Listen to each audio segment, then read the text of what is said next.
Μέσα από το επάγγελμά μου, όταν είμαι αρκετά ευλογημένος να υποδεχτώ στο γραφείο μου άνθρωποι οι οποίοι διπολικοί ή σχιζοφρενείς, να δω μια άλλη πτυχή της ανθρώπινης φύσης. Που η φύση του υπερφυσικού, του μεταφύσικα, η οποία υπάρχει σε τούτα τα άτομα, είναι οι άνθρωποι οι οποίοι έχουν μηνύματα πολλές φορές για την ανθρωπότητα. Τούτοι οι άνθρωποι είναι εμπελοί, εφωτισμένοι, αλλά δεν υπάρχει αποδοχή από το κοινωνικό όλο. Και ούτε έχουμε το υπόβαθρο να τους εντάξουμε στο ευρύτερο κοινωνικό όλο. Τούτους τους ανθρώπους πολλές φορές διαρωτούμε ποιος πρέπει να πληρώνει ποιο. Και μέσα από τούτη τη διαδικασία μαθαίνουμε τον πελάτη ή τον άνθρωπο να χειρίζεται το χαρίσμα του και να με ευκαινεί εκτός ορίων στο κοινωνικό πλαίσιο. Επειδή τούτοι οι άνθρωποι φκαίνουν εκτός κοινωνικού πλαίσιου γιατί είναι υπερευαίσθητοι. Και πώς γίνονται, κάτι πολλά ενδιαφέρον, λέω.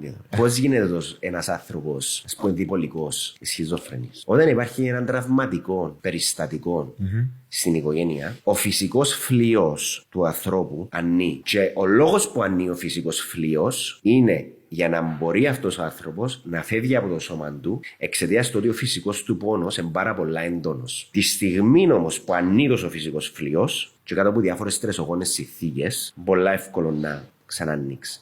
Τη στιγμή όμως που φεύγει η ψυχή, και πλέον, αν ακούσεις πολλούς ανθρώπους που βιώνουν dissociation, βιώνουν το εθέριο του σώμα, πλέον παρατηρούν την κατάσταση σαν τρίτα άτομα και όχι σαν ενεργοί παίχτες. Τη στιγμή που φεύγει το πράγμα, φεύγει η ψυχή από το σώμα, υπάρχει αποκόλληση του πνεύματος από το σώμα, όχι της ψυχής. Τούτοι οι άνθρωποι επίσης μπορούν να λάβουν μηνύματα μέσα από την ελεύθερη ύλη, γιατί πλέον μπαίνουν στο ενεργειακό επίπεδο, στο εθέριο του σώμα. Επομένως, τούτοι οι άνθρωποι αποκτούν διάφορα μηνύματα. Πράγμα το οποίο μπορεί να κάνει ένας άνθρωπος και μέσω των ψυχεδελικών, αλλά και με κάποιων εμπειριών, τα οποία ονομάζονται εμπειρίες αιχμής, εμπειρίες κινδύνου, αλεξίπτωτο, ορειβασία. Ή near-death experiences. Near-death experiences. Κάποιοι άνθρωποι, ας πούμε, βιώνουν το, ξέρω εγώ, πια πάρα πολύ ποτό. Το σώμα μου παρέτησε τα. Τερμάτισε. Εκείνη τη στιγμή είδα ότι έπαιρνα σε ένα φως ή έλαβα, ας πούμε, κάτι μου μίλησε. Ή εμφανίστηκε ένας άγγελος μες στην γωνιά του δωματίου και εκείνον ήταν.